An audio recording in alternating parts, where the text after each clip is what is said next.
bien, el día de hoy vamos a enseñar acerca de cómo vivir bajo la justicia de Dios en el reino de Dios, o sea, en su reino, ¿verdad? Bajo el nuevo pacto de la gracia.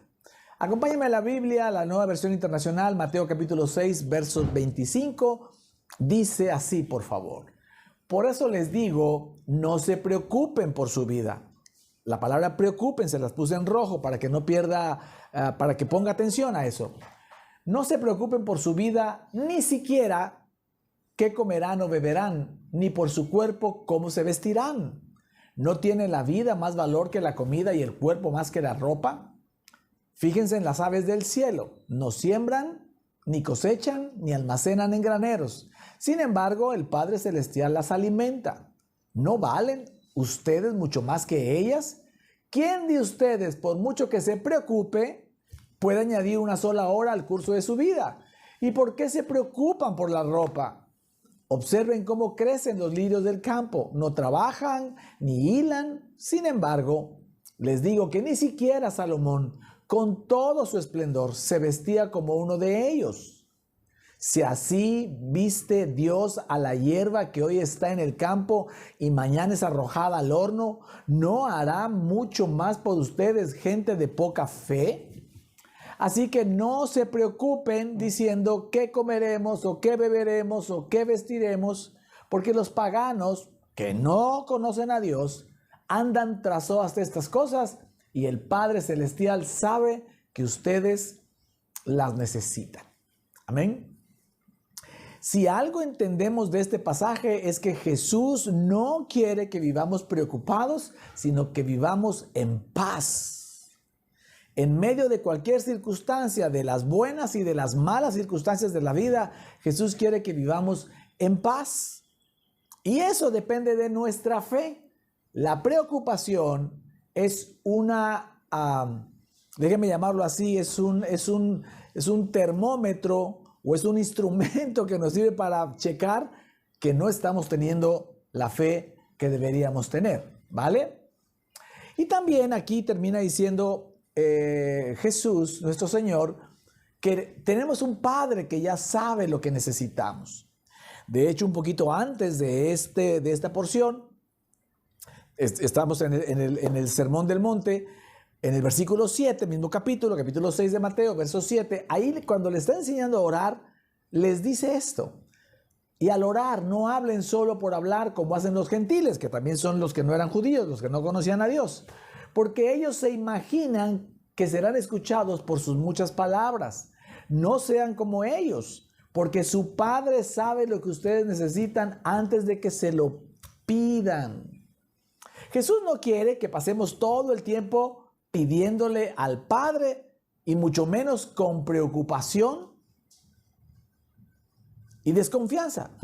Lo que Él quiere es que le pidamos, como es para pedirle a un Padre, pero no estar todo el tiempo pide y pide lo mismo, sino con la confianza de que sabemos que tenemos un Padre en los cielos que sabe de antemano, desde antes que se lo pidamos, lo que es bueno para nosotros y lo que necesitamos. Amén.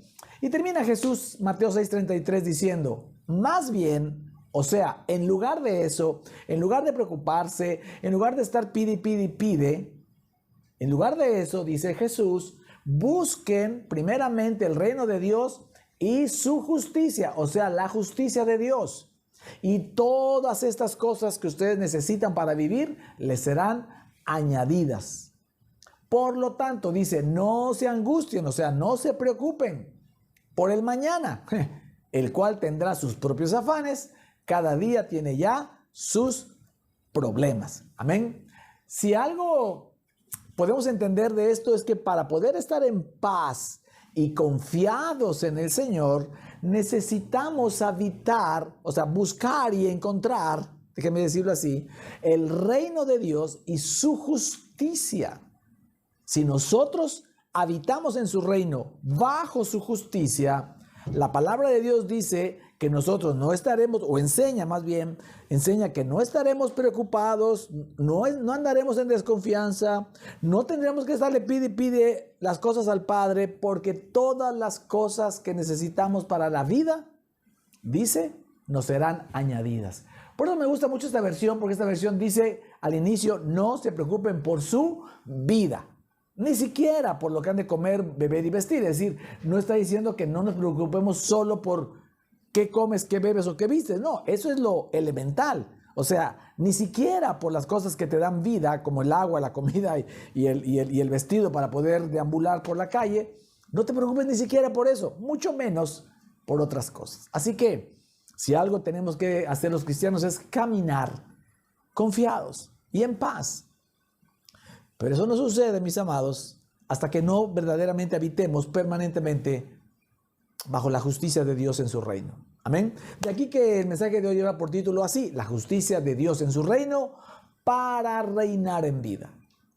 Todo esto es para reinar en vida, como dice su palabra. Bueno, muy bien.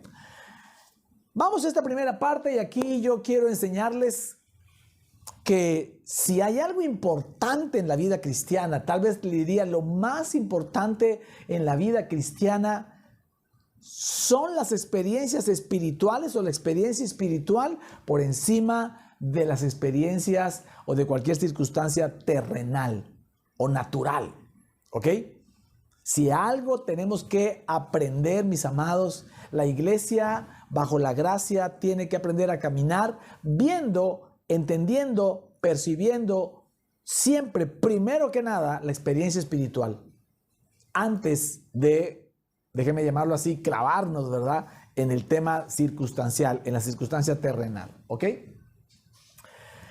La palabra buscar, cuando dice Mateo 6:33, busquen el reino, la palabra buscar es la palabra griega seteo, que significa varias cosas. De hecho, le diría varias cosas. La primera, tratar de encontrar la ubicación de algo. Eso es buscar, eso está claro.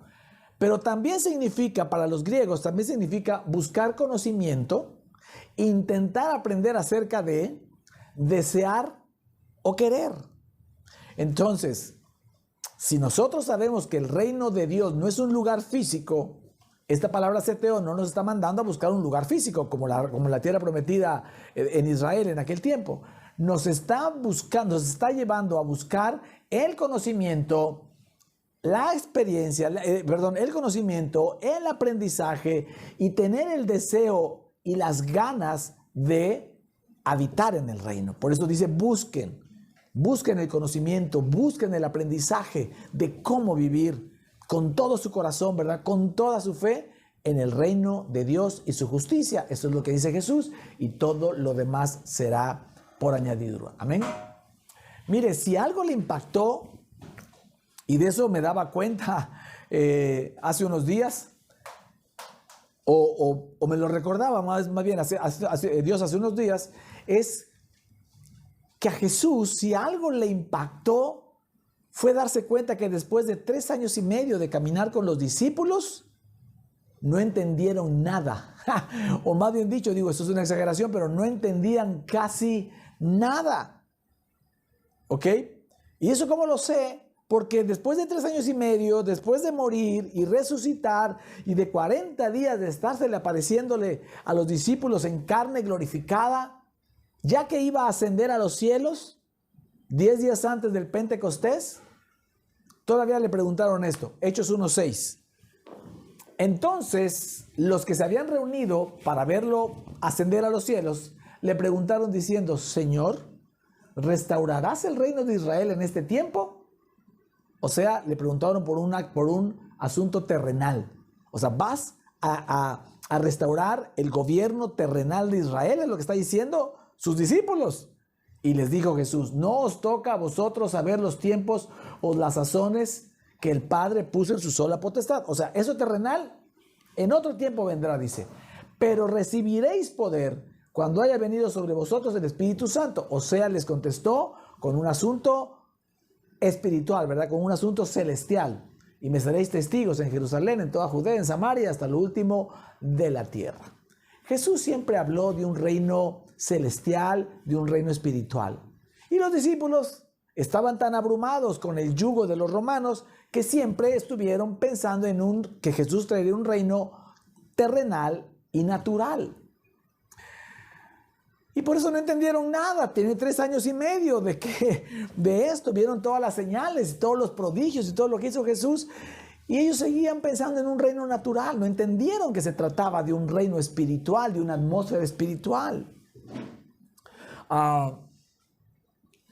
Cuando digo que no entendían casi nada, usted verá que durante las escrituras, los evangelios, pudimos ver que sí iban entendiendo, pero iban entendiendo, déjenme decir, así como pequeñas porciones, pero nunca fueron capaces de unir todas esas piezas para entender todo lo que Jesús quería decirles. Por eso en Juan 6:12 el mismo Jesús les dice,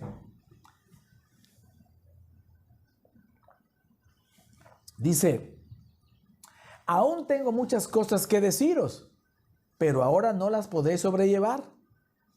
¿Hasta cuándo entonces? Les dice, pero cuando venga el Espíritu de verdad, Él os guiará a toda la verdad, porque no hablará por su propia cuenta, sino que hablará todo lo que oyere y os hará saber las cosas que habrán de venir. O sea, hoy por hoy no entienden y cuando sean llenos del Espíritu Santo van a comenzar a entender, ¿vale?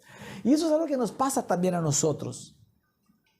Queremos todo lo de la palabra de Dios, toda la escritura, toda la vida, todas las circunstancias que tenemos, el tiempo de iglesia, el tiempo fuera de la iglesia, nuestra vida en el matrimonio, los hijos, el trabajo, todo lo queremos aterrizar a cuestiones terrenales y naturales. Y se nos olvida que lo primero es estar percibiendo y recibiendo y entendiendo lo celestial y lo espiritual antes de distraernos con la experiencia natural y terrenal. No sé si me estoy explicando. Cuando Romanos 8:28 dice, y sabemos que a los que aman a Dios todas las cosas les ayudan a bien, solamente se puede entender esto con lo que te estoy diciendo.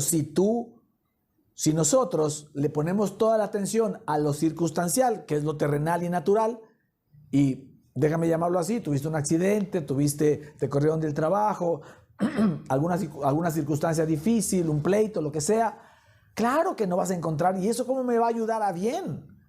Pero si tú te elevas a entender, a creer y a estar expectante de lo espiritual y celestial, es aquí como se entiende este versículo. Todo lo que te pase, sea bueno o malo, en el contexto espiritual, te ayudará bien. Porque tú confías que Dios tiene el control sobre tu vida, que Dios es soberano, que Dios va a usar eso que te pasó para tu bien. Pero tienes que pensar en eso, en el mismo momento en que te sucede. Porque hay gente que sí lo piensa después de un año, después de meses de estar sufriendo y llorando y angustiado por una circunstancia terrenal o natural. Bueno, seguramente Dios tiene un plan. No, eso hay que pensarlo al momento. Y eso le quita toda la carga a las malas circunstancias de nuestra vida, ¿vale? Entonces, si nosotros no perdemos la fe, que es el componente espiritual que nos mantiene unidos al cielo y a la tierra, amén. Nosotros somos seres humanos, seres de la tierra, pero nuestra fe y nuestro entendimiento de fe es lo que nos hace seres celestiales. Y entonces es lo que nos une al cielo y al cielo y a lo espiritual, aún estando nosotros en la carne, en lo terrenal y lo natural. ¿Me sigue? O sea que si nosotros no perdemos la fe, que es el contacto o lo que nos mantiene en lo celestial y lo espiritual, vamos a poder entender que todo lo que nos pase, sea bueno o sea malo, nos ayuda para bien, ¿vale? Por eso el apóstol Pedro pone este ejemplo, ¿verdad? O nos dice esto en 1 Pedro 5:8. Sed sobrios y velad, porque vuestro adversario el diablo, como león rugente, ¿cómo anda? Dice, anda alrededor buscando a quien devorar, al cual resistid. ¿Cómo se le resiste al diablo que te quiere devorar? Firmes en la fe, sabiendo que los mismos padecimientos, o sea, las malas circunstancias, se van cumpliendo en vuestros hermanos en todo el mundo. O sea, a todo el mundo le pasan.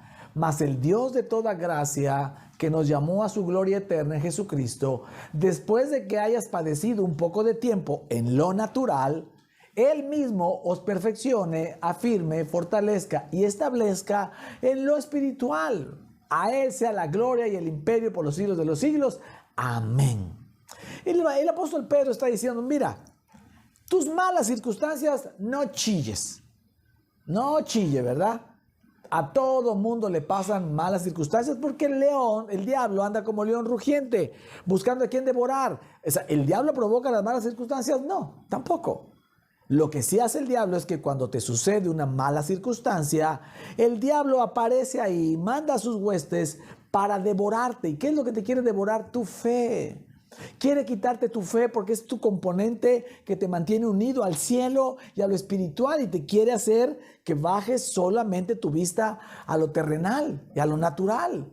Por eso te puede tragar el diablo, por eso te quiere comer, por eso busca tu fe. No le importan las circunstancias, es más, las buenas circunstancias también aparece el diablo, porque te quiere quitar la fe en Jesús y quiere que tengas la fe en ti. Y entonces te hagas orgulloso, te hagas prepotente, creas que tú solo puedes. Y entonces ahí va a comenzar tu ruina. ¿Ok?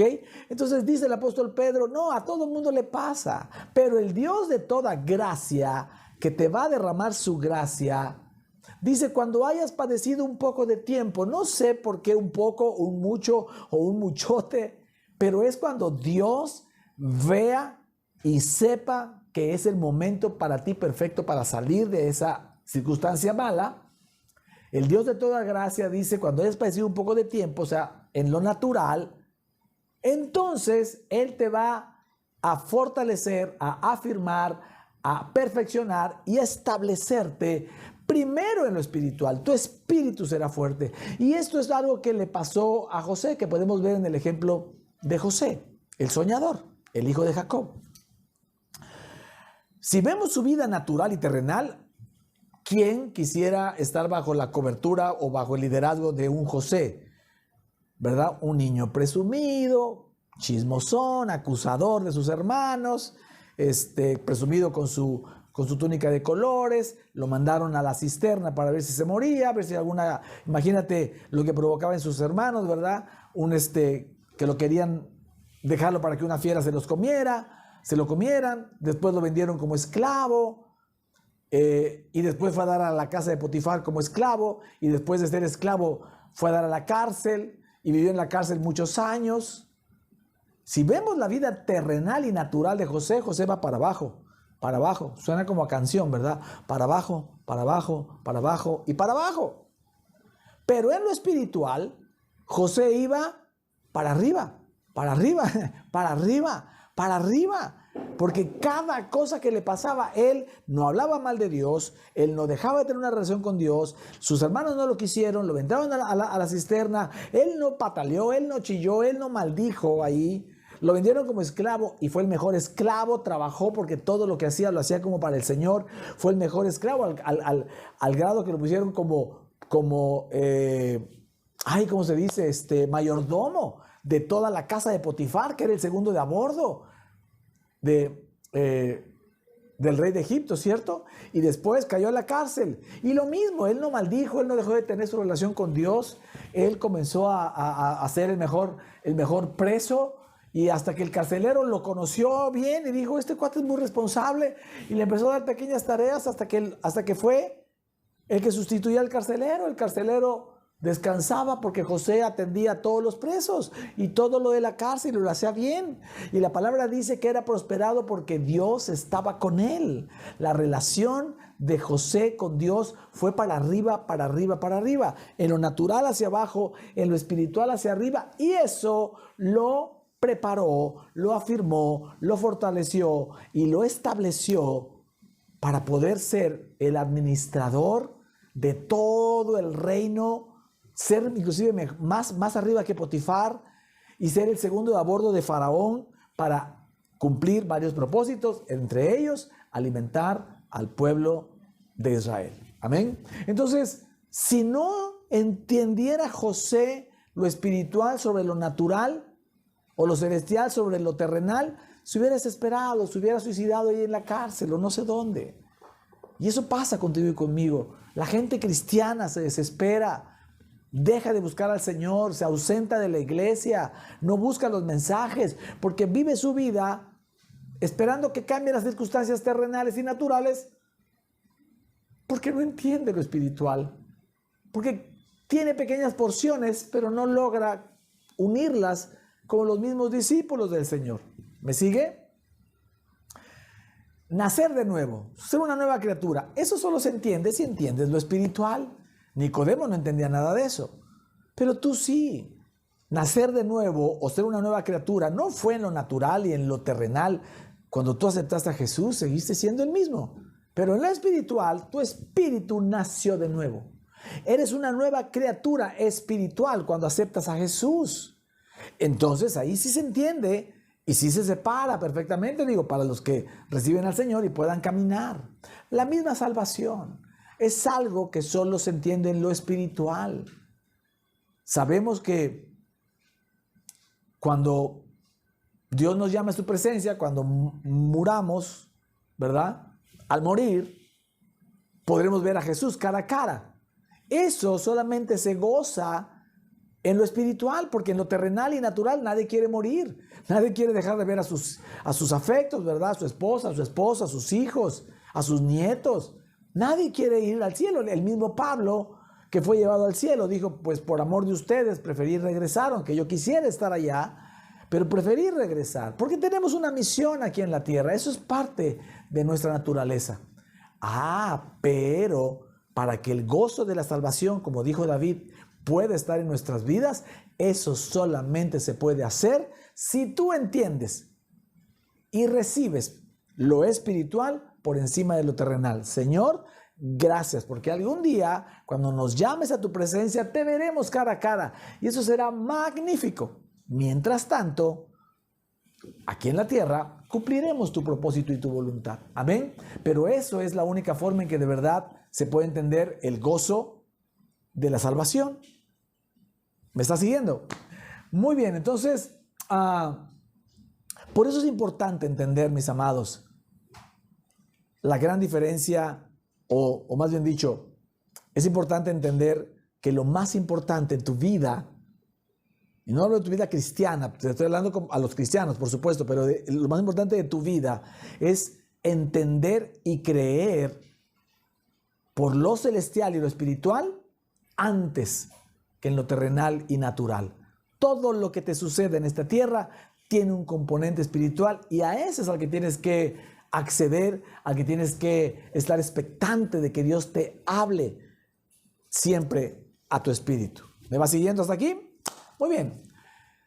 En esa segunda parte vamos a entender un poco mejor lo que es la justicia de Dios y diferenciarlo de la justicia del hombre, ¿vale?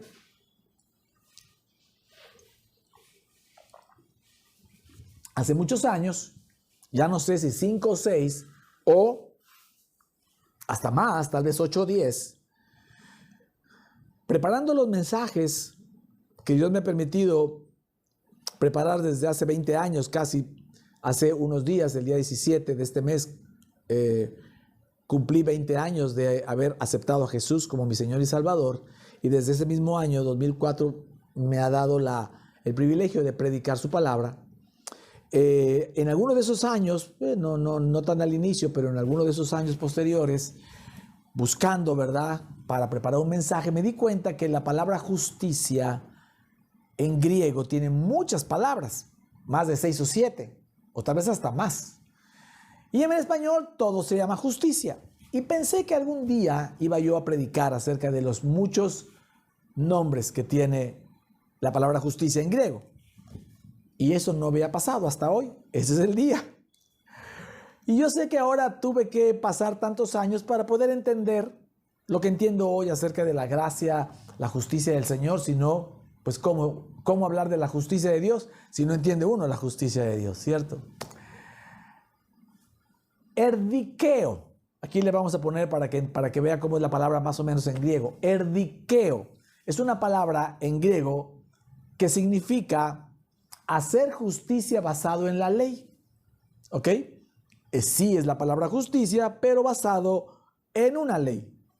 Lucas 18:5, por ejemplo, dice: Sin embargo, porque esta viuda me es molesta, le haré justicia, le haré erdiqueo. Está diciendo aquí la palabra en el original en griego, no sea que viniendo de continuo me gote la paciencia.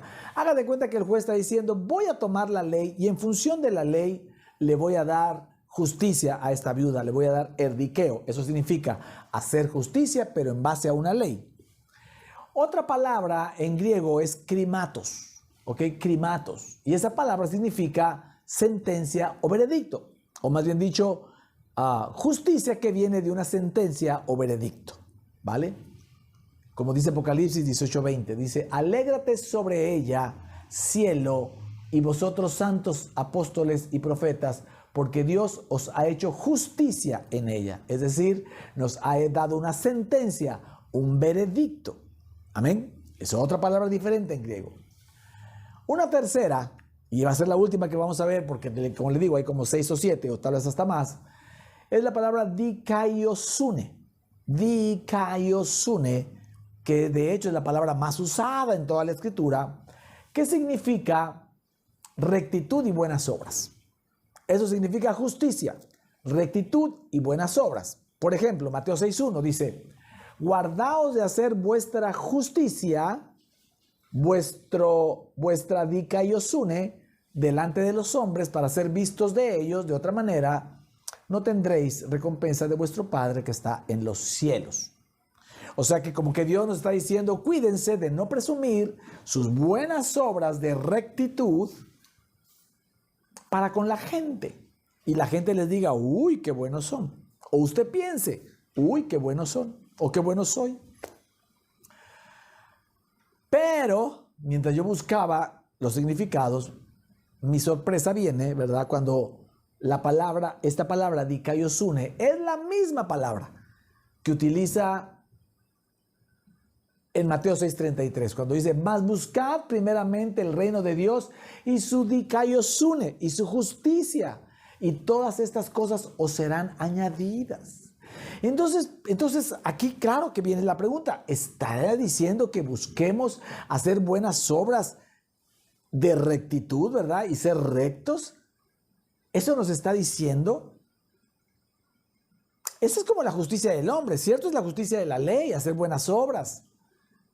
Entonces, ¿cuál sería la justicia de Dios? La pregunta que se me vino ahí a la mente a la hora de preparar el mensaje es, ¿hay alguna palabra que defina la justicia exclusiva de Dios? Que en el contexto se entienda que está refiriéndose a la justicia divina, la justicia que viene del cielo. Y la respuesta es no, no hay, no hubo. Y hay, claro, como le digo, más palabras, otras 4 o 5 palabras que hablan de justicia, pero todas son en contextos de lo terrenal y natural. No hay una sola palabra en griego que defina la justicia de Dios en lo espiritual.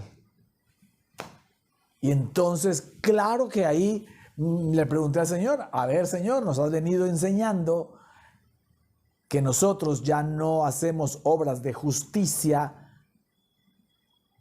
¿Cómo es que tu justicia es la misma palabra de kaiosune, que significa obras buenas y rectas? Y la respuesta me la dio en Romanos 3:21 al 26. Acompáñame, por favor. Se explica solo el versículo en la Nueva Versión Internacional. Casi se explica solo. Ponga atención. Pero ahora, sin la mediación de la ley, se ha manifestado que la justicia de Dios, de la que dan testimonio la ley y los profetas. Esta justicia de Dios llega, ¿cómo llega? Dice aquí, mediante la fe en Jesucristo a todos los que creen. De hecho, dice, no hay distinción, pues todos han pecado y están privados de la gloria de Dios. O sea, los que creen y los que no creen. Pero por su gracia son justificados gratuitamente mediante la redención que Cristo Jesús efectuó. Dios lo ofreció como un sacrificio de expiación que se recibe por la fe en su sangre, para así demostrar su justicia. Anteriormente, o sea, en el Antiguo Testamento, en su paciencia, Dios había pasado por alto los pecados. Es decir, sí había pecados, pero los pasaba por alto. Pero en el tiempo presente, o sea, de la cruz para acá, ha ofrecido a Jesucristo para manifestar ¿qué? Su justicia. De este modo, Dios es justo y a la vez el que justifica a los que tienen fe en Jesús. Amén. Entonces, la justicia terrenal y natural, o sea, la justicia del hombre, tiene que ver con hacer buenas obras y vivir rectamente, o sea, buenas obras de rectitud. Y la justicia de Dios también, porque es la misma palabra de kaiosune para la justicia terrenal y de kaiosune para la justicia celestial. Entonces, ¿cuál es la diferencia entre la justicia terrenal y la justicia celestial? Una sola, que la justicia terrenal, el hombre cuando habla de justicia cree que la va a lograr si hace buenas obras conforme a la ley, buenas obras de rectitud. Y eso sabemos y entendemos que es imposible, porque con una que falle, ya falló en toda la ley. Entonces, la justicia de Dios viene cuando creemos, escucha bien esto, cuando creemos y entendemos que por nuestra fe en Jesucristo, el Padre espiritualmente solo puede mirar que hacemos buenas obras y de rectitud con independencia de que en lo natural y terrenal nos hayamos equivocado, hayamos pecado. ¿Me está siguiendo? Si tú crees y entiendes que en tu espíritu, por tu fe en Jesús, en tu espíritu es un espíritu que solo hace buenas obras y rectas delante del Padre, eso es lo que te hace justo delante de Dios, no importando que en tu carne, en lo terrenal y en lo natural, te sigas equivocando. Amén. Pero algo que tiene que quedarte claro es que esa rectitud espiritual, ahora entiende por qué hablamos de lo espiritual y lo natural, ¿ok? Que hay que entenderlo, porque si no entiende usted lo natural, lo espiritual de lo natural, le cuesta mucho trabajo entender esto. Si usted entiende esto, que la rectitud espiritual en usted, la rectitud espiritual en su espíritu, no en su carne. En su carne usted es igual de malo que todos. Pero en su espíritu usted hace buenas obras y recto. Las buenas obras y de rectitud en su espíritu son las que van a estar influenciando a su carne de adentro hacia afuera para que su carne poco a poco, algunas más rápido que otras, para que su carne deje de hacer esas malas obras que no son de rectitud. ¿Me está siguiendo? Eso es el porqué. Mientras la gente se sigue enfocando en su carne y en sus malas obras y en usar su dominio propio por sus fuerzas, esto dura un tiempo y en cualquier momento, ¡pum!, se rompe y la gente inclusive cae en depresión por haber faltado o por no poder dejar de pecar. Y mucha gente, inclusive pastores, se han suicidado por entrar en depresión y supongo yo, déjame decir, que es muy probable por esta carga tan pesada. En cambio, si usted entiende hoy que su espíritu fue impactado por su fe en Jesús, por la sangre de Jesús, por el sacrificio y la resurrección de Jesús, fue impactado su espíritu y el Señor, así como lo hizo una nueva criatura, también lo convirtió en un ser espiritual de buenas obras y recto, o sea, de rectitud. Esa fe, esa creencia en eso, porque eso es creer bien, es lo que va a impactar de adentro hacia afuera con un poder que viene del Espíritu Santo, el mismo poder que levantó a Jesús de la muerte y lo resucitó, es el poder que el Espíritu Santo va a usar para que tu espíritu recto y de buenas obras comience a impactar a tu carne y tu carne comience a ceder el hacer esas malas obras que no son de rectitud. ¿Me pude explicar? Eso es solo para quienes entienden la diferencia entre lo celestial y espiritual y lo terrenal y natural. Si usted no entiende eso, usted va a decir, ¿what? Dijo, y está bien, algún día lo podré entender. Nuestras buenas obras de rectitud espiritual vienen a nosotros de que hemos sido justificados por el sacrificio de Jesús. Romanos 4:25 dice, el cual fue entregado por nuestras transgresiones y resucitado para nuestra, ¿qué? Justificación. O 1 Corintios 1:30, que lo menciono muy seguido.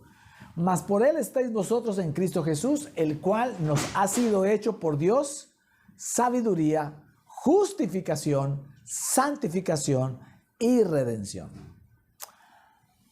El diccionario bíblico dice que justificación es la palabra griega dikaio.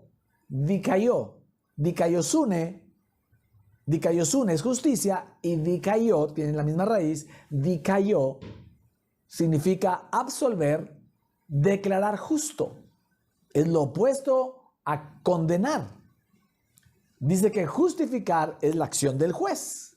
Desde el punto de vista del litigante, o sea, del abogado, ser justificado significa conseguir el veredicto. Eso dice el diccionario. Y eso es lo que Jesús hizo por nosotros. Él consiguió nuestro veredicto a nuestro favor. Por eso la Biblia dice, 1 Juan 2:1, dice el apóstol Juan, hijitos míos, estas cosas os escribo para que no pequéis. Y si alguno hubiere pecado, abogado tenemos para con el Padre, a Jesucristo el justo. A Jesucristo el justo, Él nos absolvió y nos declaró justo porque consiguió un veredicto a nuestro favor por la obra de la cruz. Y cuando tú y yo ponemos nuestra fe en esa obra maravillosa de la cruz, entonces nuestro espíritu es justificado, es absuelto, es declarado justo, ya no es condenado, porque nuestro abogado consiguió el veredicto. Oiga, esto está maravilloso, ¿verdad? Y un versículo precuela, así como hay la secuela, ¿verdad? Que es lo que sigue, y las precuelas en las series o películas es lo que pasó antes. Un versículo precuela de este versículo de que tenemos abogado para con el Padre, que sucedió o que le dio Dios a Isaías, está en el capítulo 43, verso 25. Dice, yo soy el que borro tus rebeliones por amor de mí mismo, y no me acordaré de tus pecados. Hazme recordar, dice el Señor, entremos en juicio juntamente. Habla tú para justificarte. ¡Wow! Esto era antes, pero ya el Señor estaba profetizando, ¿verdad? Con Isaías, que vendría un abogado que conseguiría un veredicto para nosotros justo. Cuando te equivocaras y pecaras, el Señor iba por la acción del veredicto de ese abogado justo, iba a olvidar tu pecado, a mandarlo al fondo del mar y a por amor de sí mismo olvidar tu pecado por completo. ¿Me sigue? Por eso nosotros, bajo la gracia, ya no confesamos nuestros pecados para pedir perdón. Eso es incorrecto en la fe. Eso no es tener una fe correcta. Bajo la gracia, nosotros confesamos nuestro pecado o nuestros pecados por gratitud o para agradecer a nuestro abogado Jesucristo, que consiguió el veredicto en nuestro favor a pesar de este pecado que acabamos de hacer.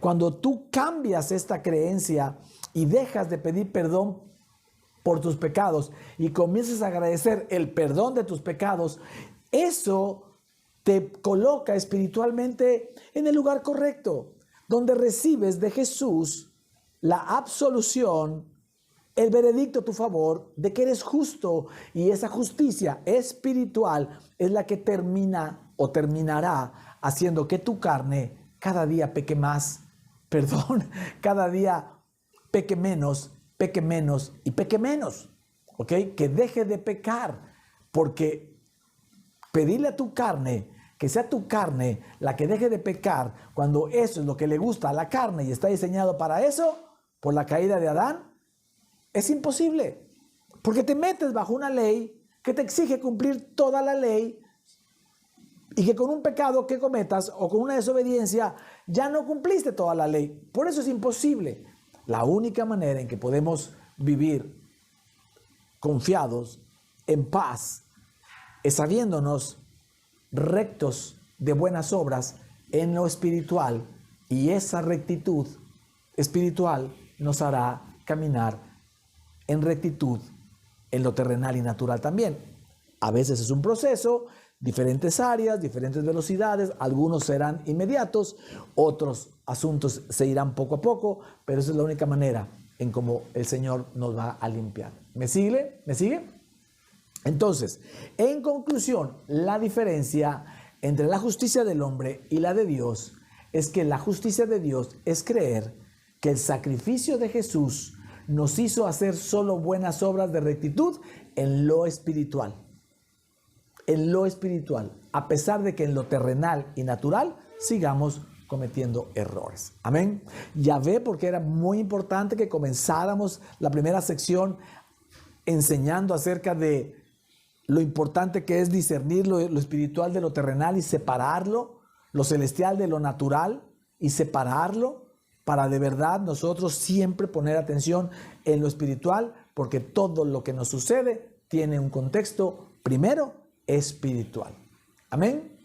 Y vamos a esta última parte de este mensaje acerca de la justicia de Dios y su reino, donde comprenderemos que si de verdad habitamos bajo la justicia de Dios en su reino, entonces nuestra actitud en la vida debe ser la de un rey, no la de un plebeyo.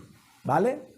Romanos 5:17 dice así: pues si por la transgresión de un solo hombre, Adán, reinó la muerte, con mayor razón los que reciben en abundancia la gracia, no un poquito de gracia, no, en abundancia toda la gracia y el don de la justicia, que reciben el don de la justicia, que entienden esto que estoy predicando hoy, dice, reinarán en vida por medio de un solo hombre, Jesucristo.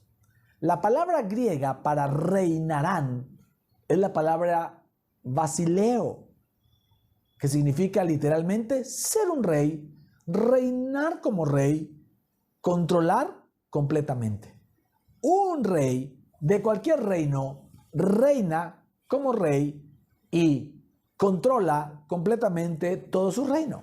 Es decir, si realmente vivimos bajo su justicia, nosotros tendríamos que caminar con actitud de reyes.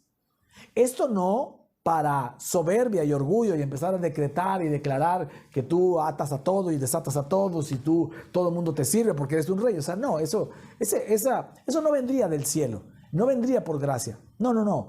Caminar como un rey humildemente, sabiendo, como dice ahí, que nuestro poder para reinar no nos viene de nosotros, ni de nuestra familia, ni de nuestros talentos, ni de nuestras capacidades, conocimientos, estudios, dinero, ahorro, nada. El poder para reinar nos viene por un solo hombre llamado Jesucristo. Amén. Por eso Apocalipsis 19:16 dice, y en su vestidura y en su muslo tiene escrito este nombre, Rey de Reyes y Señor de Señores. Es decir, Él es Rey de reyes. ¿Quiénes son esos reyes? Nosotros. Él es Señor de señores.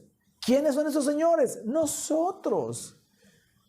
Hay otra parte en la Escritura que dice que inclusive nos hizo como dioses. Ya ni me meto en eso.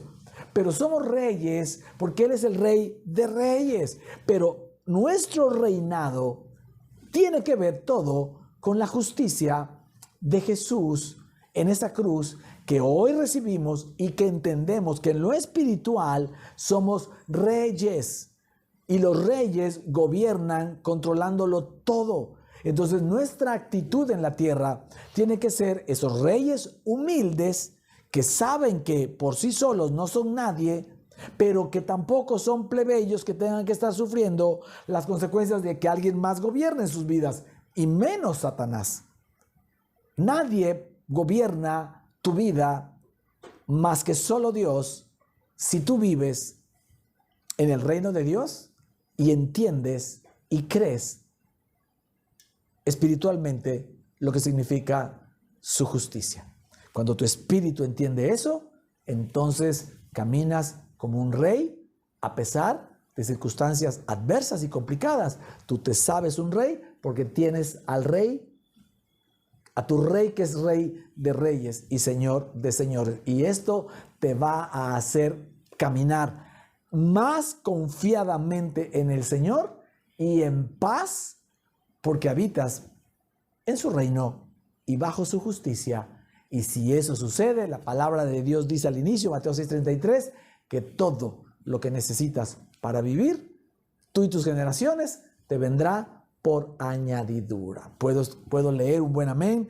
Ponga ahí algunos comentarios de lo que el Señor le está hablando acá. Vivir bajo su reino y su justicia solamente se puede entender en lo espiritual. Esto con mente terrenal, con mente natural no se puede entender. Y si usted lo medio entiende, ore al Señor y pida sabiduría espiritual, la que viene de lo alto, la que desciende de los cielos. Muy bien, yo le invito a que se ponga a orar ahí, por favor, tome unos minutos para orar, mientras me deja platicar con las personas que están viendo esta transmisión, que todavía no aceptan a Jesús como Señor y Salvador. Esta es una oportunidad. ¿Usted quiere vivir bajo la justicia de Dios? Necesita aceptar a Jesús como Señor y Salvador. Jesús no es una religión. Jesús no te va a exigir nada. Jesús te recibe como eres. Tú eres amado por Jesús. Él está esperando todo este tiempo que tú decidas hacerlo a Él Señor y Salvador. Repite conmigo con todo tu corazón, con toda honestidad. Dile: Señor Jesús, yo creo que tú eres el Hijo de Dios, que moriste por mis pecados en la cruz y te llevaste junto con ellos mi enfermedad, mis maldiciones, mi culpa y todas mis transgresiones. Hoy en esta hora yo te hago mi Señor y mi Salvador. Gracias por morir en la cruz y resucitar al tercer día para mí. Y ahora sé que eres tú el que me puede hacer caminar bajo la justicia del Padre en su reino. Gracias, Jesús. Amén y amén. Querida iglesia, usted que está orando ahí, le damos gracias al Señor por verdaderamente recibir toda esa justicia, todo ese amor que derramó su justicia sobre de nosotros. Entender que esa justicia nos transformó espiritualmente y ese espíritu cada día está más fuerte, más fortalecido, afirmado y establecido para poder cumplir el grande propósito generacional que Dios ha puesto sobre tu vida y sobre nuestras vidas. Amén. Así que le damos al Señor toda la gloria y toda la honra. Ahí donde está, si puede alabar al Señor, alábelo, adórelo, dele gracias por un mensaje más a su vida, ¿verdad? En este Evangelio de la Gracia. Y nos despedimos, le damos al Señor, ¿verdad? Todo el honor, toda la gloria por todos aquellos que trabajan en esta transmisión. Anhelamos, ¿verdad? Para ellos, por su esfuerzo y dedicación, una doble porción de bendición.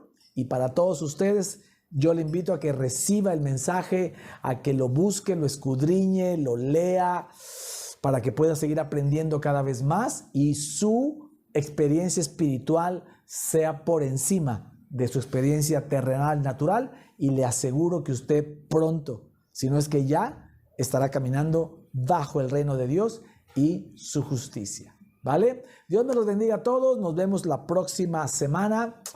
Hasta la próxima. Bendiciones.